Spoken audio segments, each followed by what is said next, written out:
tonight's actually a part of this series where we will go through kind of what really is the core of the Sermon on the Mount, and that's what are called the antitheses. A thesis is a statement that somebody makes, and then an antithesis is when somebody says, no, that's wrong, or I disagree with it, or, right? So Jesus is going to lay out 6 times a statement.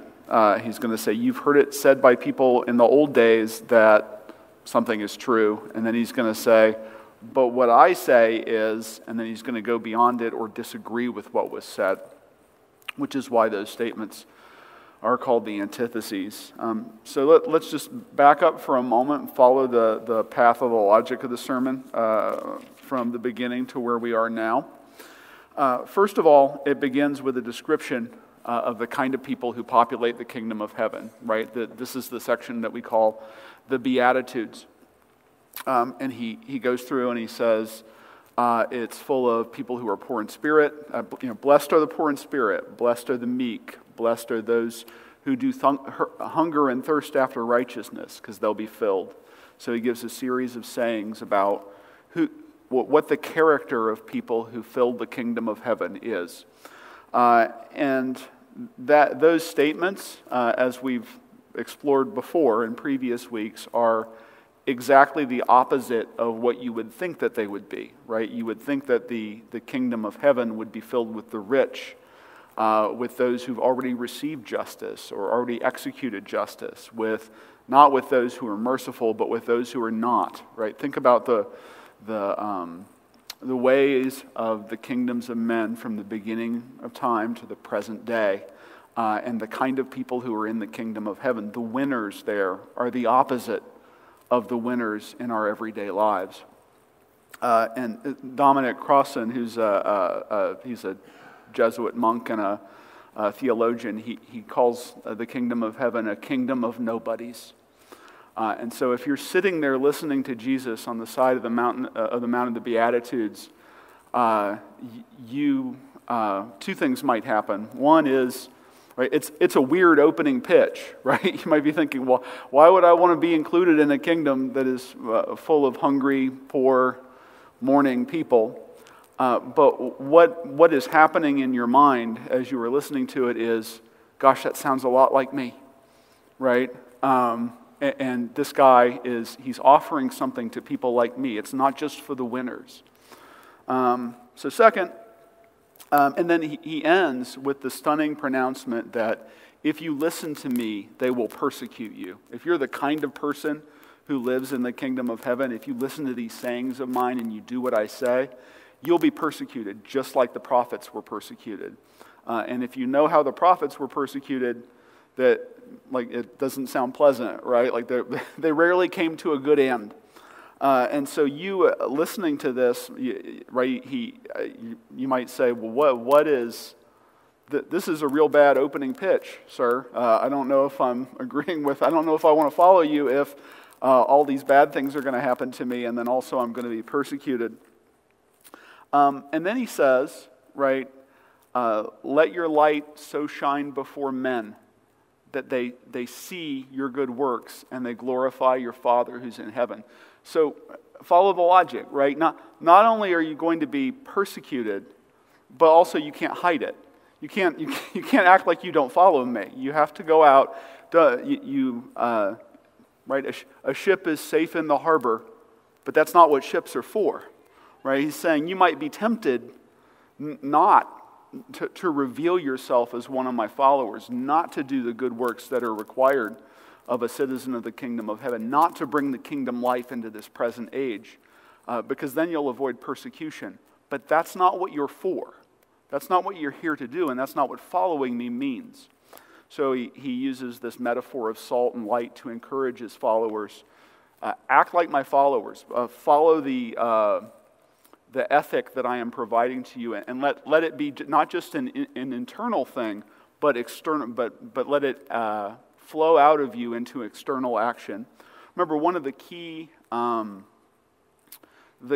words or key concepts of this whole sermon is teleos, or wholeness, or perfection, and that means Something has teleos if it is the same on the inside as it is on the outside, right? And so Jesus is kind of coming at it from both ends, right? You can't just internally be my follower. It has to pour out of you into external action. By the same token, you can't, and we're going to talk about this a lot more as we deal with the antitheses tonight, you can't just engage in external action, right? You can't say, well, I didn't kill anybody. Right? That's not enough, right? You have to have a heart that is perfect, or that perfect in the sense that it's the same. It matches your external action. I can't live every day of my life with horrible, horrible hatred of like Bill Fenwick, and I wouldn't, of course, because Bill's delightful. But I can't pass by him every day and think if a thought would kill him, he'd be dead 1,000 times over. And yet say, well, I never murdered him.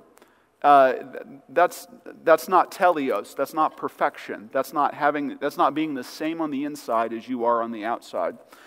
And this is something the prophets condemned, right? Isaiah, back in the book of Isaiah, one of God's chief complaints against the children of Israel is, you say and do all the right things, but you do it in this way that is totally empty. Your heart is not with me.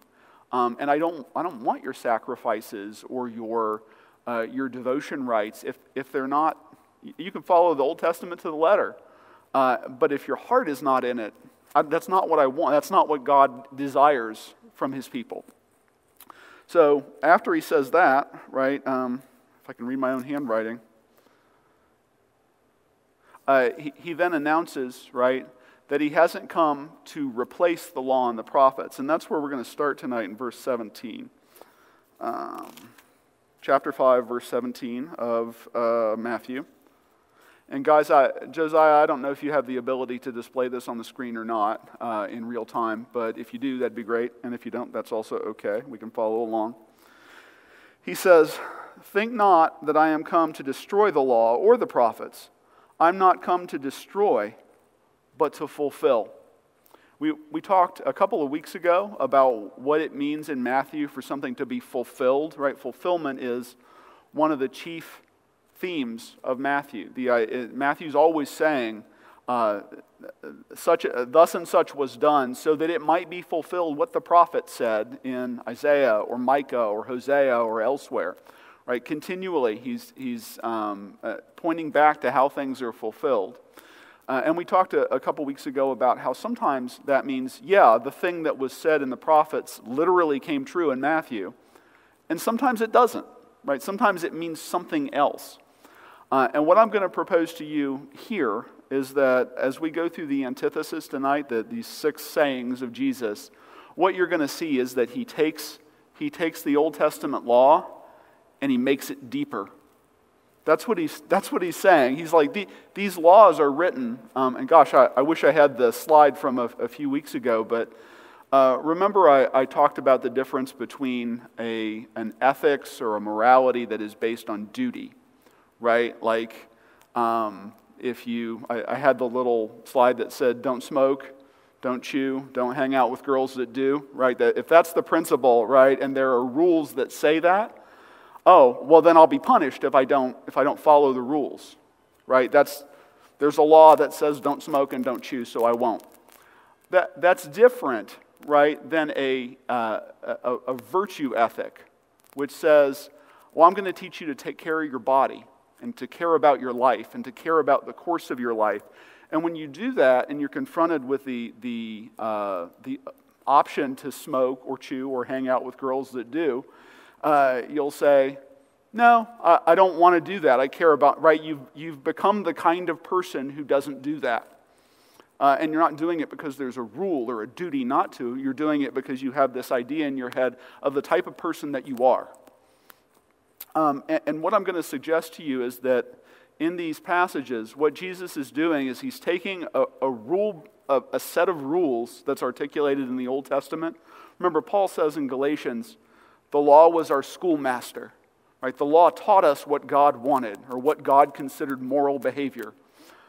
But it's not enough to not just follow the rules. To be a real citizen of the kingdom of heaven, you have to be the kind of person that wants to. right? You have to be the kind of person who understands what's behind the law, what stands behind it, and how you're to treat others and live in community with each other and with the world. And when you do that, you become the kind of person who wants to follow the law. So let's dive into that a little bit. So what I will say is the Bible comes to completion in Christ and then teaches his disciples how to live. Right? That's the whole purpose of the Sermon on the Mount in a nutshell. And so this deepening of the law in these 6 antitheses is the core of what he's teaching in many ways. Right? He's taking the law and he's transforming it into wisdom. And he's transforming it into a description of the kind of person who brings the kingdom of heaven forward from the end of time into the present day. Right? Because Jesus says, the kingdom is coming, but also it's here right now in you. Right? It's your job to bring it forward. So let's dive in to, we just read verse 17. I'm sorry, I forgot my glasses, folks. So he says in verse 18, "For verily I say unto you, till heaven and earth pass, one jot or one tittle shall in no wise pass from the law, till all be fulfilled. Whosoever therefore shall break one of these least commandments and shall teach men so, he shall be called the least in the kingdom of heaven. But whosoever shall do and teach them, the same shall be called great in the kingdom of heaven. For I say unto you, that except your righteousness shall exceed the righteousness of the scribes and Pharisees, ye shall in no case enter into the kingdom of heaven." I talked a little bit about how the initial pitch is kind of bad, if you're thinking about it as like Jesus trying to get people to follow him. It goes from bad to worse here, right? Because the Pharisees are the good guys. They're the guys who deeply studied the law and know everything about it. They want to follow, they have a passionate desire to follow the law. We tend to think of the Pharisees as being very legalistic, and they were. But that in this era and this age, that makes them the good guys. Right? Because other people don't care about following the law. They do. They care enough about it to dedicate their life to its study and to want to follow it. They would do things like, there's a prohibition in the Old Testament against eating insects, that they were so careful that they would use like a cloth and pour their water through the cloth into a whatever their drinking vessel was, so there was no chance they would eat an insect. Right, like that, even an accidental violation of the law was something that they wanted to avoid in every case. And so when Jesus comes into conflict with them, and we're going to get to this next week, when he comes into conflict with them, it's because he's saying the law is not enough. The law is not. He's saying what he's saying here, and these are guys who are sold out to the law, that they want to follow it. So, verse 21, in verse 20, if, think of yourself in the crowd, right? The Pharisees are the good guys, and Jesus is like, you've got to be better than, your moral perfection has to be better than the Pharisees. And you might think, well, gosh, so I'm going to be a sad, mourning, hungry, thirsty person, and after that happens, I'll be persecuted, and I can't hide what I'm doing. And also, I have to live out a life of moral perfection that's better than the Pharisees. Right? It's almost comical, the way that he's arguing for citizenship in the kingdom of heaven, because it's a super bad pitch on its terms, right? It's like, you might be saying as a person in the audience, well, Jesus, where's the upside? When do you get to the good part? Right? When do you get to the part where I get stuff, or you tell me how this is going to improve my life? Verse 21, "Ye have heard that it was said by them of old time, Thou shalt not kill, and whosoever shall kill shall be in danger of the judgment." Obviously, the "Thou shalt not kill" is the first commandment, right, back in Exodus. And there are multiple places where it says if you murder somebody, you'll be held for judgment. So we won't go and unpack all of those references. "But I say unto you that whosoever is angry with his brother without a cause shall be in danger of the judgment, and whosoever shall say to his brother, Raka, which means something like blockhead or moron, shall be in danger of the council. But whosoever shall say, Thou fool, shall be in danger of hellfire. Understand how radical this is, right? If you even get angry, right, you're in danger, right? You're in danger of hellfire. I have a nasty temper. I really do. Most people here don't see it because nobody ever makes me angry here. This is my happy place. But this is a verse I think about often, right? It's an entry requirement. Right? He says, if you call your brother a fool, and I call people a lot worse than that in my head, you're in danger of hellfire, he says. And it makes me think, am I the kind of person who is a citizen of the kingdom of heaven? And then I pray about it and I keep trying. But this is a warning, right? It's not enough. It's not enough to not kill somebody. You have to avoid the anger, right, that leads to the sin of murder. I want you to notice the pattern here, though, because it's the same pattern in each one of these antitheses. One, Jesus quotes from the Bible, right? He says, you've heard it said by them of old time, that, and then he says whatever it is that was said in the Old Testament. So one, he quotes the Bible. Two, he interprets, extends, or he counters in some way that quotation, right? He says, they said before X, and I say Y. And then he expands it a little bit, or he comments on it. Three, his opposition, right, the way that he alters or extends it, is against how the Scripture has traditionally been interpreted, usually. Fourth, Jesus probes behind the Scripture, right? He says, okay, this is what it says. What did God mean when he gave this commandment? What is the purpose of the law? And then he turns it, right, and he draws the principle from the mind of God about how to live, right? So that step is always there. One, they said X, I say Y, God meant Z, this is how you should live. That pattern is in each and every one of these antitheses.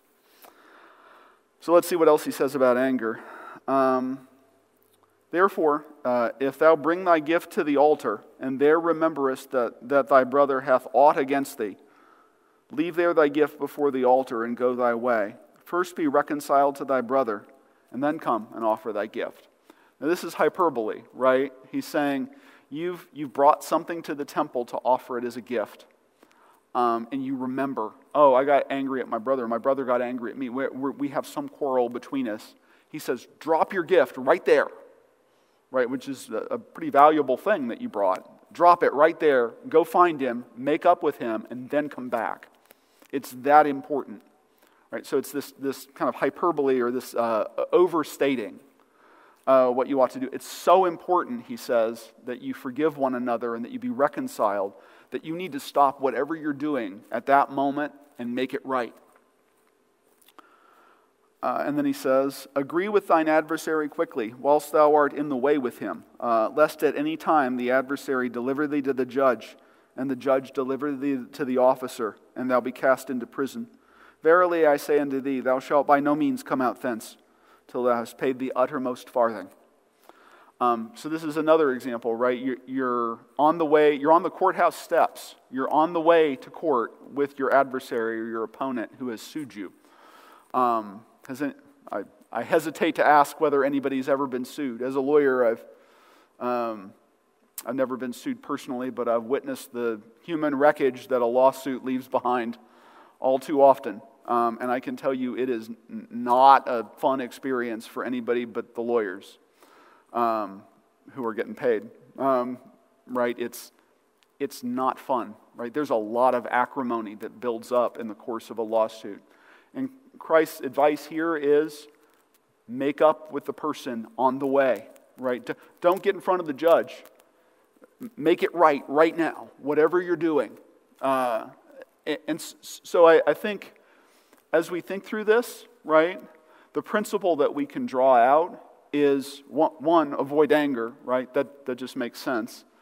But that's going to take some internal work, right? Especially for people like me, who get angry pretty easily. It means looking at the world and reimagining it as a place where I can forgive people and where I do it. It means sometimes I'm going to have to let people take advantage of me. And that's unfortunate, right, for people who are like myself or others who have a strong sense of justice. Sometimes, right, Paul says in Corinthians, it's better to let yourself be defrauded than to take another Christian to court. And that's kind of the principle here is, gosh, you need to stop thinking of your rights. You need to stop thinking, right? That's where anger ultimately stems from, is the idea that somebody has wronged you. Unless you're a psychopath, right? In which case you get angry all the time. But the idea is you need to die to self, right? And reconcile yourself with the person who is making you angry. It's a hard saying. It's probably the hardest saying in this whole set of sayings. So second, ye have heard that it was said by them of old time, thou shalt not commit adultery. But I say unto you, that whosoever looketh on a woman to lust after her hath committed adultery with her already in his heart. And if thy right eye offend thee, pluck it out and cast it from thee. For it is profitable for thee that one of thy members should perish, and not that thy whole body should be cast into hell. And if thy right hand offend thee, cut it off and cast it from thee. For it is profitable for thee that one of thy members should perish, and not that thy whole body should be cast into hell.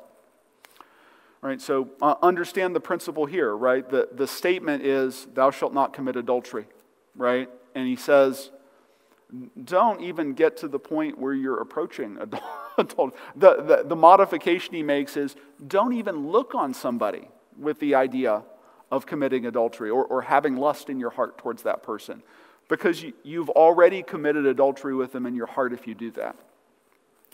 I want you to note here, and I'll pause here and mention this because I think it's an important element of this. Even if you don't think about the way it kind of modifies the law and deepens it, this is very practical, right? If you are, it prevents you from getting to the place where you commit the sin that's proscribed by the Old Testament, right?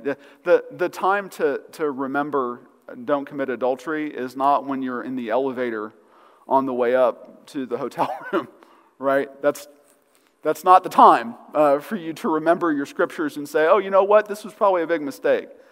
The time you should have avoided it was 6 months before that, or a year before that, or whenever, right? When you first allowed yourself to think about it. That's the time. The time to remember thou shalt not commit murder is not when you're standing over the person with a shotgun. It's a year before that when they did something that upset you. This is extremely practical advice, regardless of what it does theologically, and I'm arguing that it does something very deep theologically. It changes the Old Testament law in this fundamental way. But even if it didn't, think about how practical it is to just avoid the problem in the first place. Third, it hath been said, whosoever shall put away his wife, let him give her a writing of divorcement. But I say unto you, that whosoever shall put away his wife, saving for the cause of fornication, causeth her to commit adultery, and whosoever shall marry her that is divorced, committeth adultery. This is also a hard saying. One of the things that you have to know here to understand the context of these verses is that divorce was a huge issue in Jesus' time within Judaism. It was there were two schools of thought about it, and there was a conservative side we would call them conservative, although that is not super meaningful when you're describing ancient history, but they would have said, no divorce ever, Divorce is a sin at all times. And then there was another group that said, well, it's right there in the law, right? Moses says just writing a divorcement and give it to her, and you're divorced. And so these two sides, right, it's very similar in some ways to like the abortion debate in our own culture, right? It's like this heightened or elevated temperature around the debate happened all the time. People argued about it constantly. You'll notice that one of the questions that they asked Jesus, that the Pharisees asked Jesus, is they ask him about divorce. They ask him about marriage. They ask him about who's married to whom after in the coming kingdom. Like they have questions about this because it's something on their mind. It's something that they are trying to process through themselves. Let's turn quickly to Deuteronomy 24, 1 through 4, which is what Jesus is quoting.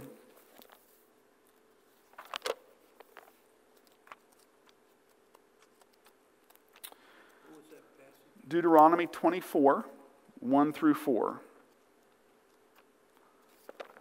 Remember what Deuteronomy is. It's Moses at the end of his life on the plains of Jericho, and he's telling a new generation of Jewish people or Israelites who they are and where they came from and what the law is. Right? That's the purpose of Deuteronomy, is him sitting down and giving the law. When a man had taken a wife, so this is verse 1, and married her, and it come to pass that she find no favor in his eyes, because he hath found some uncleanness in her, then let him write her a bill of divorcement, and give it in her hand, and send her out of his house. And when she is departed out of his house, she may go and be another man's wife. And if the latter husband hate her, and write her a bill of divorcement, that unlucky lady, and giveth it in her hand, and sendeth her out of his house, or if the latter husband die, which took her to be his wife, her former husband, which sent her away, may not take her again to be his wife, after that she is defiled, for that is abomination before the Lord, and thou shalt not cause the land to sin, which the Lord thy God giveth thee for an inheritance. And if we were to turn elsewhere in Matthew, we would see Jesus talking to the Pharisees, and he says, Moses wrote that because you were weak. Right? He says, Moses put that in the law, or he announced it in Deuteronomy, because you refuse to follow what God's law really is. Don't put away your wife for anything, unless it's sexual infidelity. And that's the rule he announces here. Right? He says, but I say unto you, verse 32, that whosoever shall put away his wife, saving for the cause of fornication, causeth her to commit adultery, and whosoever shall marry her that is divorced committeth adultery. The character of a citizen of the kingdom of heaven is the kind of character that sticks with it, unless something very dire has happened. And that's a hard saying, as I keep telling you about all of these. One note here is that the word fornication has been the subject of a huge amount of debate. I guess anytime you give people a rule, everybody becomes like a lawyer and they want to define it, right? It's like when Jesus says in the parable of the Good Samaritan, he's like, you have to love your neighbor, and the lawyer's there, and he says, well, who's my neighbor? Right, because he wants to love as few people as possible, is the kind of the implication. Right, everybody wants to kind of pick out a phrase and understand it. So fornication is something that gets debated fairly frequently in the scholarship, and some scholars have even looked at the word and said, well, it just means incest. Imagine that.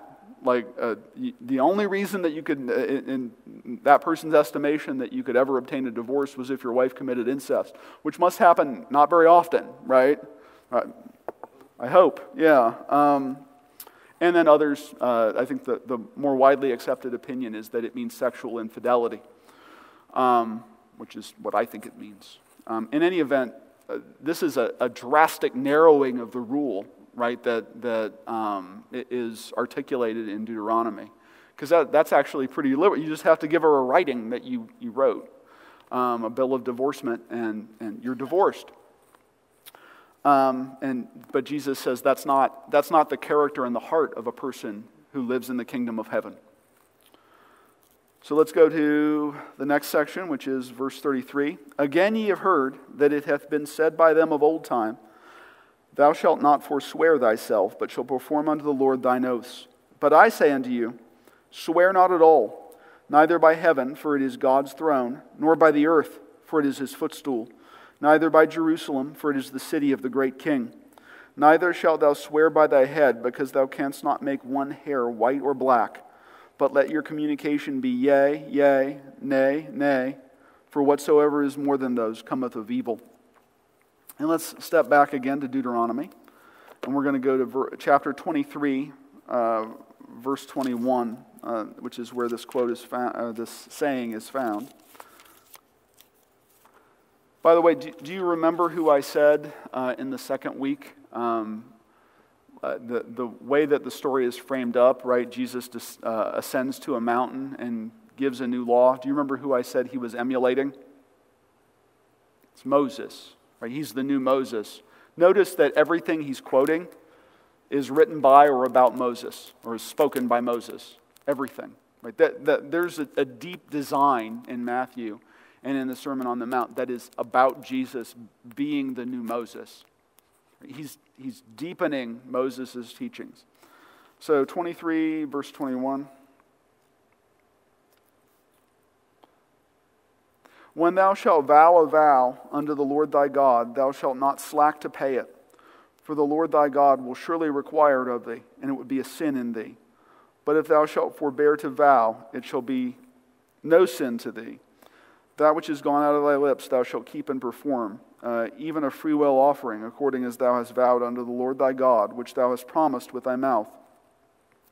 So, fairly straightforward, right? The idea that if you swear a thing or you say you're going to do a thing, you ought to do it, right? That's and in the specific context of Deuteronomy, it's if you say you're going to give if you are not obligated to give an offering to God and you say, I'm going to give you something, God, don't then change your mind, right? Do what you said you would do. If you swear an oath to God. That seems very obvious to us. But Jesus' teaching, it goes beyond that, and it says, don't swear at all.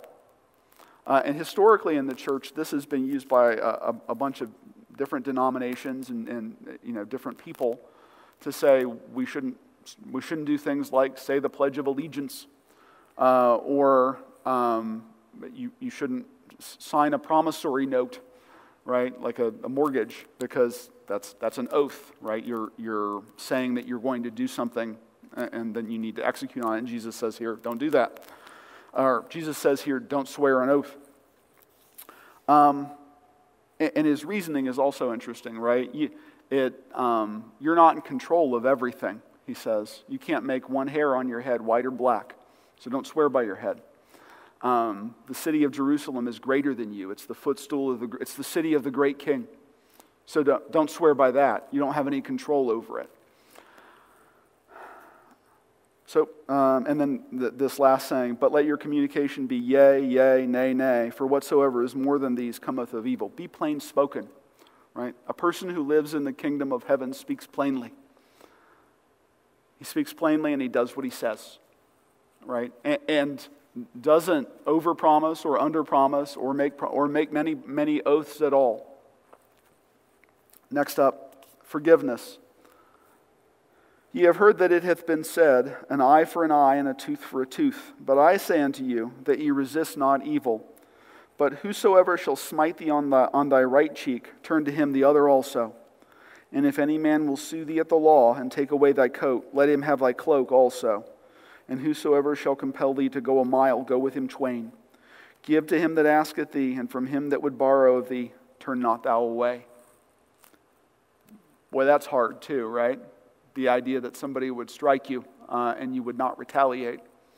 This is amongst the hardest sayings of Jesus, I think. The idea that, right, because your flesh cries out for an eye for an eye and a tooth for a tooth.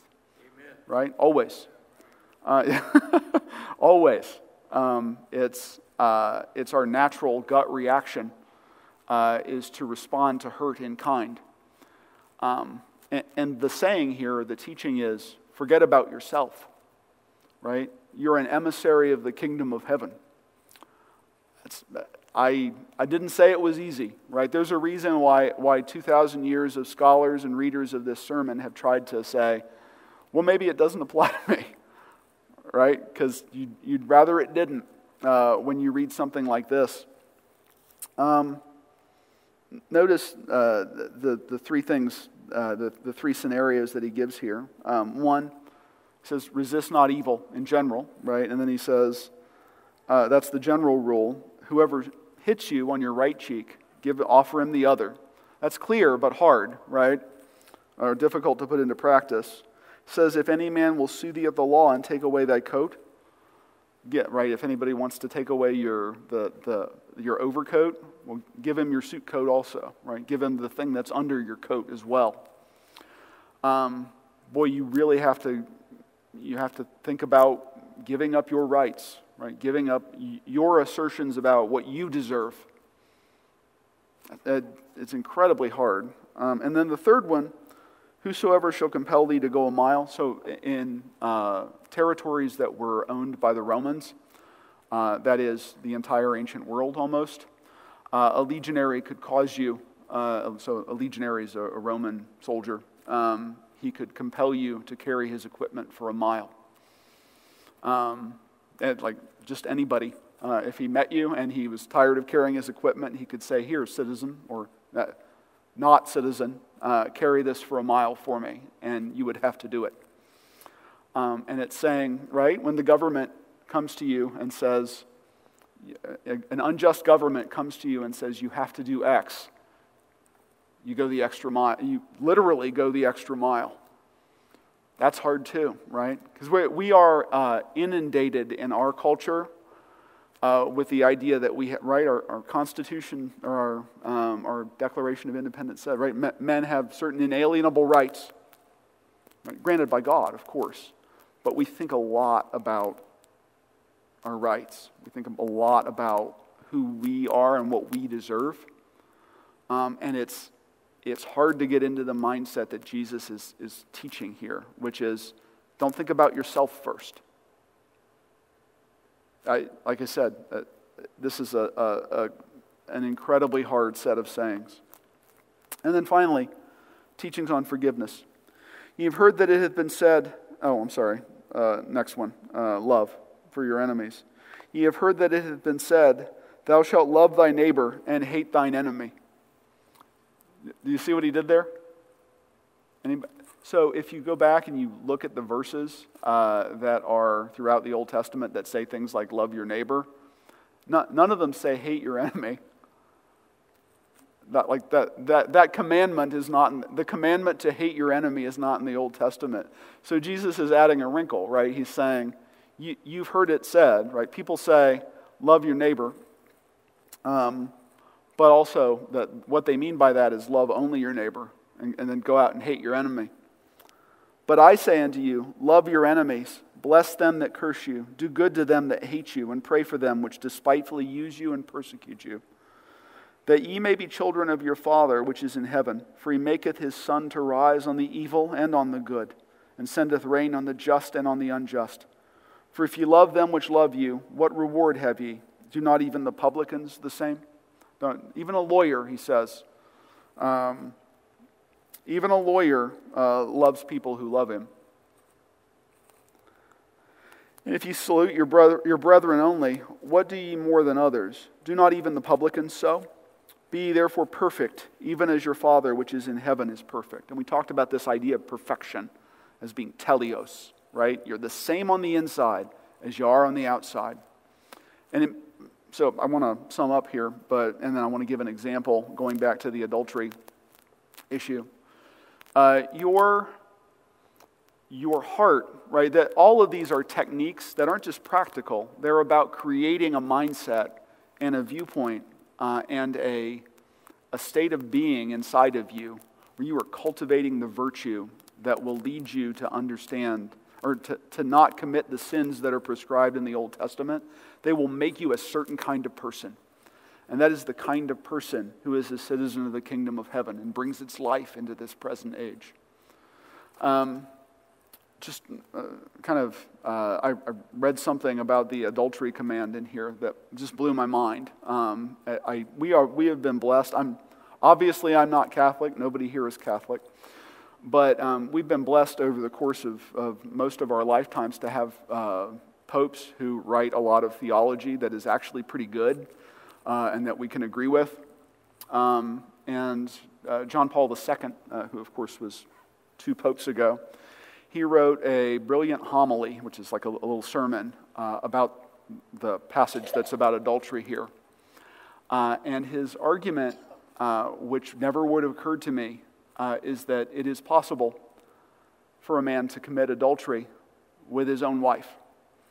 And the reason that he gives is that what lies behind the commandment, right, is the idea that you would see every person that you meet as made in the image of God, as a beautiful imager of who God is. That you would not treat them as an object, right? And so his contention was, if you are married to a person and your perception of them is that they are an object for you to sate your lust with, that's just as bad as if you weren't married to them at all. You're treating them like an object and not as a partner and a helpmeet that God has given you. And boy, I just read that and it struck a nerve with me. And I thought, how many people do I meet in my life where I don't see them, where I am not acting like I am a citizen of the kingdom of heaven, where I am not seeing them as an imager of God? Man, it's just incredibly difficult. I keep using the word. It's a hard the sentence. It's a hard saying, and it is, right? But if you go through life thinking of other people as being made in the image of God, it becomes much harder to get angry at them. Much harder to get so angry at them that you can't give it up. It becomes much harder to be lustful. It becomes much harder to treat them in ways that disrespect them and take the life of the kingdom and abuse it. So that's the antitheses. Next week we're going to move on to teachings on giving and alms and prayer and some other things. This is the core of the message, right? Is that in order to be the kind of person who lives in the kingdom of heaven, you have to cultivate these virtues. And it involves deepening your understanding of the law, seeing what's behind it, and executing that in the ways that Jesus describes.